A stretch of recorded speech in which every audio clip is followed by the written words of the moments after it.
Our next topic is postulates of quantum mechanics.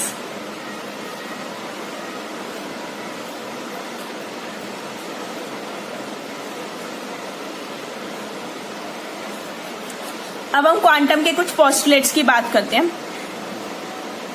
हमें पता है कि क्वांटम का जो मेन बेस था वो श्रोडिंगर वेव इक्वेशन क्या है, हार्ट ऑफ क्वांटम केमिस्ट्री। उसके डेरिवेशन के लिए कुछ मेन पोस्टुलेट्स हैं जिन्हें हम यहाँ पर स्टडी करेंगे।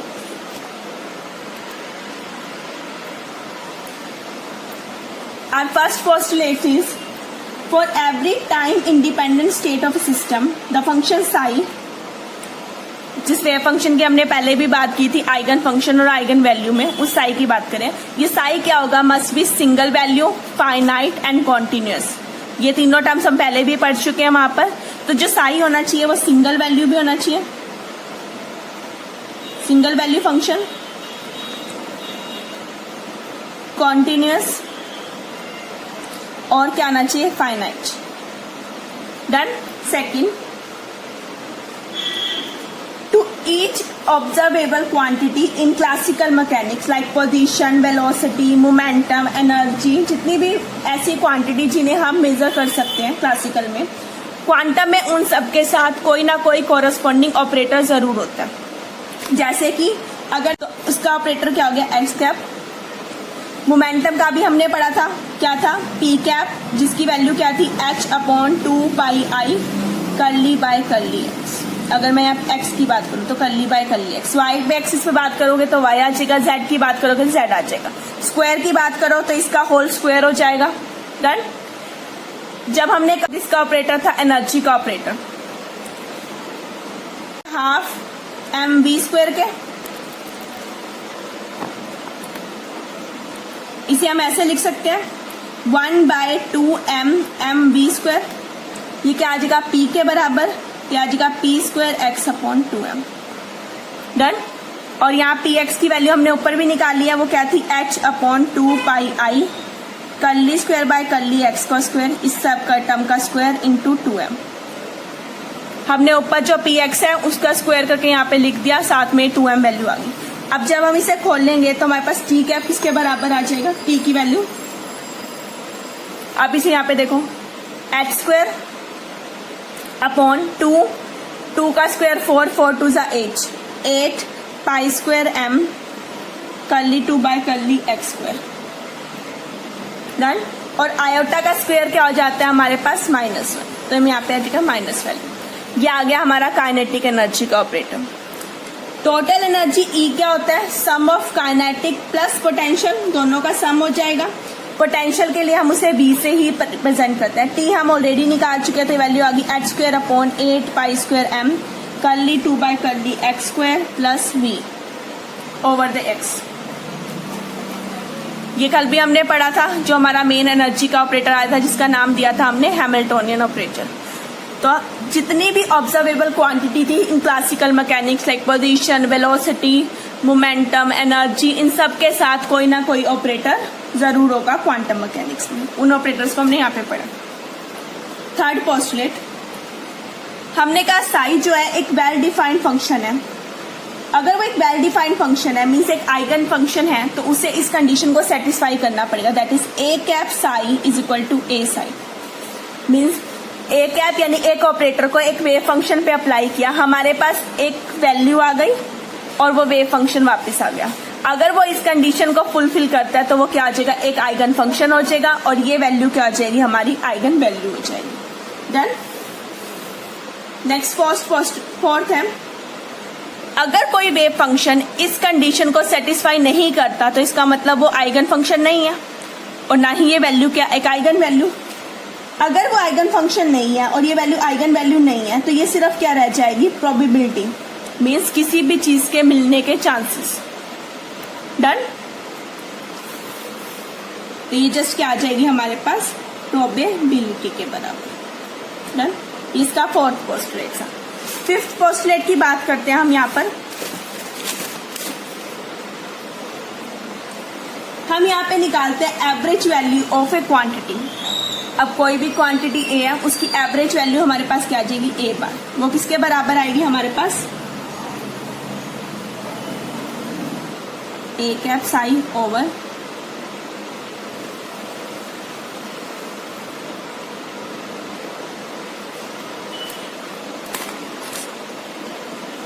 द होल सरफेस हमने इसे इंटीग्रेट किया psi star A cap psi over integration of psi star into psi. अब ये टर्म आई कैसे है, हम ऊपर वाली इस इक्वेशन को यूज करते हैं। इसमें क्या A cap psi is equal to A psi, तो मैं यहाँ से ए की वैल्यू निकाल सकती हूँ ऊपर से, वो क्या आ जाएगी A cap psi is equal to Sai.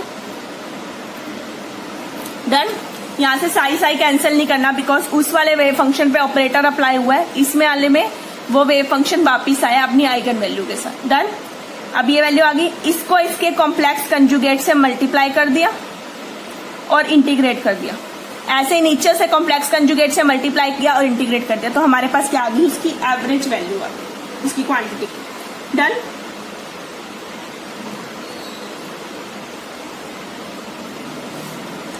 और ए हमारे पास यहाँ पे क्या कर देगी कांस्टेंट वैल्यू, जिसका हमने क्या नाम दिया आइगन वैल्यू, और फंक्शन क्या हो जाएगा हमारे पास आइगन फंक्शन। अब इसी के कुछ न्यूमेरिकल करते हैं।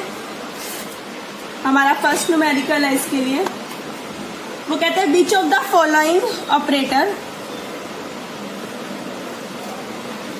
Which of the following function are the eigen function of operator d by d x and d2 by d x square. d2 by d x square, इसमें जो हमें फर्स्ट केस गिवन है वो है हमारे पास एक्सपोनेंट आयोटा के x. तो हमें ये जो फंक्शन गिवन है, हमें ये दोनों ऑपरेटर 1 बाय 1 इसके ऊपर अप्लाई करने हैं और चेक करना है कि कौन सा इनमें से इसके किस ऑपरेटर के लिए एक आइगन फंक्शन है। आइगन फंक्शन के लिए हमने कब बात की थी, उसे इस कंडीशन को सेटिस्फाई करना पड़ेगा। मीन्स हम इस ऑपरेटर को यूज करेंगे, साई यानी जो फंक्शन है वो हमारे पास ये है। अगर हमारे पास ऐसे कुछ वैल्यू और यही फंक्शन वापिस आ जाए तो ये क्या हो जाएगा हमारा आइगन फंक्शन। तो हम स्टार्ट करते हैं इसे।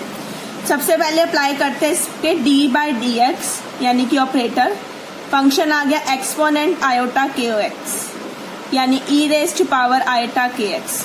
डन। ई की पावर पे जब भी डिफ्रेंसिएशन होता है तो ई की पावर एज सच आ जाती है आयोटा के एक्स। देन फिर किसका हो जाएगा इस टर्म का, जो ऊपर वाली टर्म है इसमें से आयोटा और के कांस्टेंट है, हम उसे एज सच ले लेंगे और डी बाई डी एक्स यानी एक्स का होगा। एक्स का क्या हो जाएगा 1, तो हमारे पास आंसर क्या आ गया आयोटा के e raise to power i iota के एक्स। डन। ये वैल्यू हमारी क्या थी साई, जो हमने यहाँ पे ली थी, तो इसे हम लिख सकते हैं आयोटा के साई। तो ये कुछ ऐसा ही आ गया जैसे हमने ऊपर लिया था, ऑपरेटर अप्लाई किया वेव फंक्शन पे, कुछ वैल्यू आई और वेव फंक्शन वापस आ गया। ऑपरेटर अप्लाई किया वेव फंक्शन पे, कुछ वैल्यू आई और हमारे पास वेव फंक्शन वापस आ गया। तो ये क्या हो जाएगा इस ऑपरेटर के लिए यानी डी बाई डी एक्स के लिए ये फंक्शन क्या है एक आइगन फंक्शन, और ये जो वैल्यू आई है ये हमारी क्या हो जाएगी इसकी आइगन वैल्यू। ठीक है, तो इसका आंसर हमारे पास आइगन वैल्यू क्या आ गई आयोटा के एक्स आयोटा के। अब इसी पे अप्लाई करते हैं दूसरा ऑपरेटर यानी d2 by d x square. फिर से हम अपना फंक्शन ले रहे हैं जो हमें दिया हुआ है यानी ई रेज टू पावर आयोटा के एक्स। 1 बाय 1 अप्लाई करेंगे क्योंकि डबल है, तो एक बार d बाई डी एक्स, मैंने इसे ओपन करके लिख लिया 2 बार। एक बार तो मैंने ऊपर अप्लाई किया, जैसे ऊपर अप्लाई करके सोल्व करके आया बिल्कुल वही चीज आ जाएगी हमारे पास। यानी जब हम इस पे अप्लाई करेंगे पहली बार तो क्या आ जाएगा ई रेज टू पावर आयोटा के एक्स एज सच, और इसे सोल्व करेंगे तो आयोटा के। डन। अब आयोटा के कांस्टेंट है, मैं उसे बाहर ले रही हूं, अंदर क्या बचा d by d x of e raise to power iota के एक्स। डन। अब फिर से ई की पावर है, जब ई की पावर का डिफरेंशिएशन होता है वो एज सच आ जाती है, और ऊपर की जो पावर है उसमें एक्स का हो जाएगा तो आयोटा के बाहर आ जाएगा। तो हमारे पास क्या आ जाएगा आयोटा के का whole square e raise to power iota के एक्स। डन। ये वैल्यू हमारी फिर से क्या हो गई साई के स्क्वायर आयोटा स्क्वायर इज -1, तो यहाँ पर आ जाएगा माइनस के स्क्वायर एक्स। फिर से हमने एक ऑपरेटर को एक आइगन फंक्शन पे अप्लाई किया, हमारे पास वही आइगन फंक्शन जो हमने स्टार्टिंग में लिया था वापस आ गया। देखो साई तो हमारे पास इसकी ये जो वैल्यू क्या आ जाएगी, हमारी आइगन वैल्यू। तो इसका आंसर क्या हो गया, आइगन वैल्यू का k स्क्वायर। यानी कि इस वाले फंक्शन के लिए जब दोनों ऑपरेटर इसके ऊपर अप्लाई करेंगे तो ये हमारा क्या बन जाएगा, आइगन फंक्शन। इस केस में दोनों पे था, जरूरी नहीं कि हमेशा दोनों पे हो, कभी एक पे भी हो सकता है, कभी दोनों पे भी हो सकता है। से हम इसका नेक्स्ट एग्जांपल लेते हैं। इसी में यानी ये डी बाई डी एक्स कोई, यही दो हमारे ऑपरेटर गिवन है।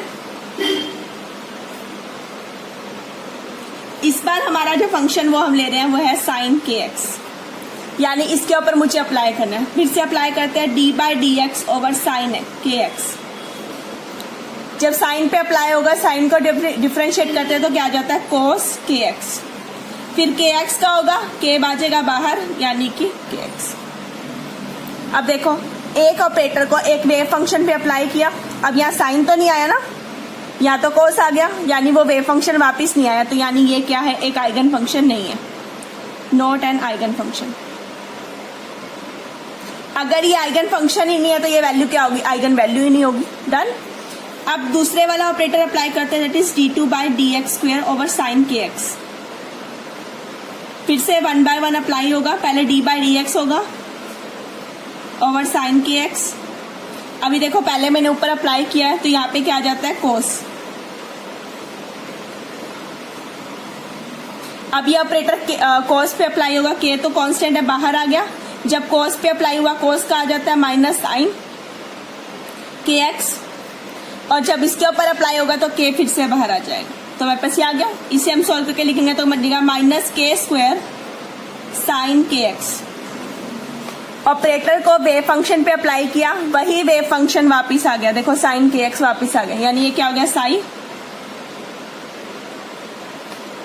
तो ये अगर ये साई वापिस आया तो ये बन गया एक आइगन फंक्शन। तो ये वैल्यू क्या हो गई, इसकी आइगन वैल्यू। तो ये एक आइगन फंक्शन है और इसकी आइगन वैल्यू क्या होगी हमारे पास, माइनस के स्क्वायर। डन। इस तरह से हम चेक कर सकते हैं कोई भी किसी की आइगन वैल्यू है, आइगन फंक्शन है या नहीं। अगर है तो उसकी आइगन वैल्यू क्या होगी। डन। नेक्स्ट अनसॉल्व क्वेश्चन है हमारे पास, सेकेंड न्यूमेरिकल जो गिवन है, prove that the wave function, एक वेव फंक्शन साई एक्स दे रखा है हमें, e raise to power minus a x square, ये हमारे पास गिवन है wave function, is eigen function of operator. Operator है हमारे पास d two by d x square minus 4a square x square. मेरे पास ये ऑपरेटर गिवन है। Is and find its corresponding eigen value. वो कहता है प्रूफ करो कि ये फंक्शन इस ऑपरेटर का आइगन फंक्शन है। मीन्स जो कंडीशन हमने ली है वो कंडीशन वापस आनी चाहिए, और अगर है तो उसकी आइगन वैल्यू भी फाइंड करो। डन। तो हम स्टार्ट करते हैं, इस ऑपरेटर को इस फंक्शन के ऊपर अप्लाई करते हैं। D two by d x square minus 4a square x square, इसको अप्लाई किस पे करना है, minus e square x square. Done. Last में ये वेव फंक्शन आना चाहिए और साथ में कुछ वैल्यू आनी चाहिए।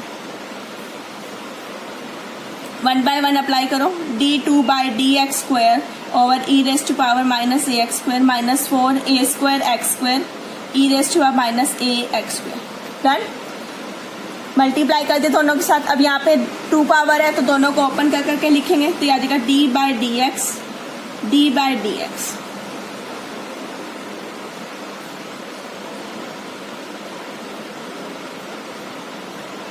डन। पहले एक पावर अप्लाई करेंगे, फिर से एक्सपोनेंट पे पावर अप्लाई हुई, डिफरेंशिएशन हुई, तो वो वैल्यू एज सच आ जाएगी। डन। फिर इसके ऊपर अप्लाई होगा तो माइनस ए, जब एक्स स्क्वायर का हो जाएगा तो क्या आ जाएगा, 2x।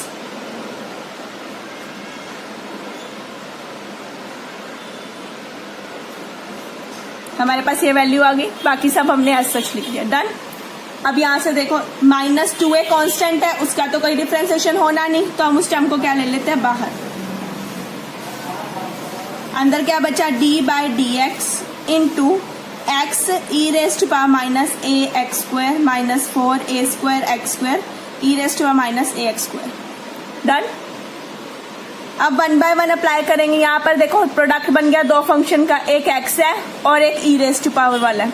तो first function as it is second का differentiation plus second function as it is first का डिफरेंशिएशन, वही करेंगे हम यहाँ पर। -2a कॉमन है जो सबके बाहर आ गया। सबसे पहले हम किसका करेंगे, यहाँ पे x का करते हैं, इस टर्म को ऐसा रखते हैं, तो dx/dx आ जाएगा, डन। प्लस अब x को ऐसा रखते हैं और e की पावर का करते हैं, और जो लास्ट की टर्म थी 4 वाली वो हमने एज सच कॉपी कर दी, डन।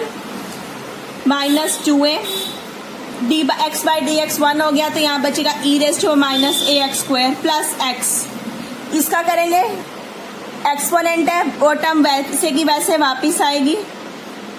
फिर हम ऊपर वाली पावर का करेंगे, उसमें से -2ax आ जाएगा।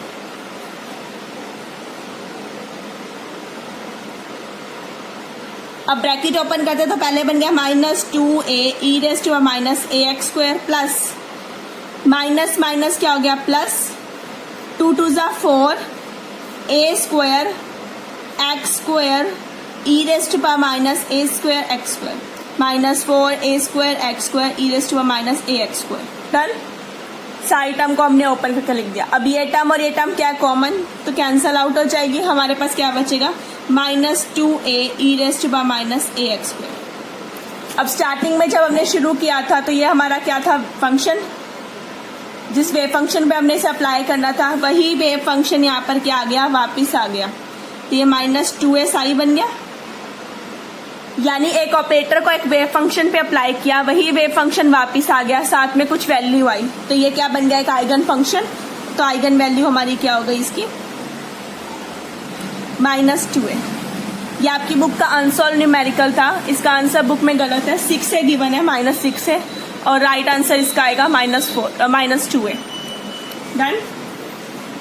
नेक्स्ट जो अनसॉल्व क्वेश्चन है वो है हमारे पास, if psi1 and psi2 are the eigen function of an atom. उन्होंने बोला दो फंक्शन है psi1 psi2, prove that their linear combination of wave function will also with the linear eigen function of Schrodinger wave equation. पहले वो कहता है इसका linear function बना लो, ये बन गया इनका linear function c1 psi1 plus c2 psi2।